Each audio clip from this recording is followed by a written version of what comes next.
জাল সার্টিফিকেট ও পাসপোর্ট তৈরি করা কাণ্ডে সমীর দাসকে গ্রেফতার করার পর তার কাছ থেকে বারাসাত থানার পুলিশ আরও বেশ কয়েকজনের নাম জানতে পারে, যাদের মধ্যে আরও দুজনকে গ্রেফতার করেছে বারাসাত থানার পুলিশ।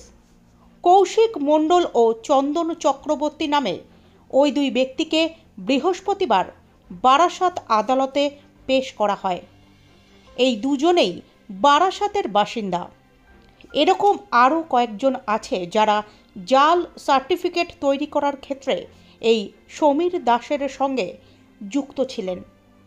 এই কাণ্ডে প্রত্যেকের কার কী ভূমিকা ছিল সে বিষয়ে পুলিশ আলাদা আলাদা করে তদন্ত করে দেখছে। প্রসঙ্গত উল্লেখ করা যেতে পারে, বারাসাত থেকে ভুয়ো পাসপোর্ট কাণ্ডে গ্রেফতার হন সমীর দাস নামের এক ব্যক্তি।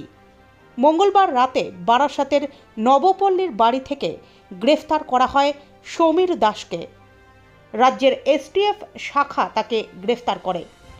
সমীর দাসের দুই ছেলে, তার মধ্যে একজন চিকিৎসক এবং অপরজন পুলিশ কর্মী।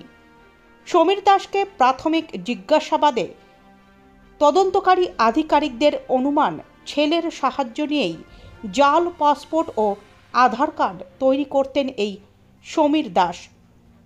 সূত্রের খবর, এর আগে পাসপোর্ট সংক্রান্ত কেলেঙ্কারির মূল পাণ্ডা সমরেশ সহ একাধিকের সঙ্গে যোগাযোগ ছিল সমীর দাসের।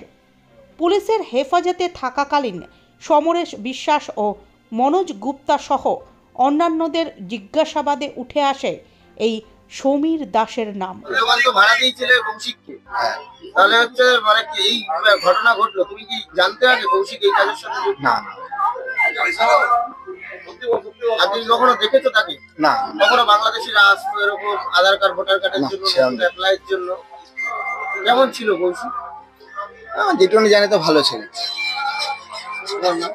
বিধান সরকার।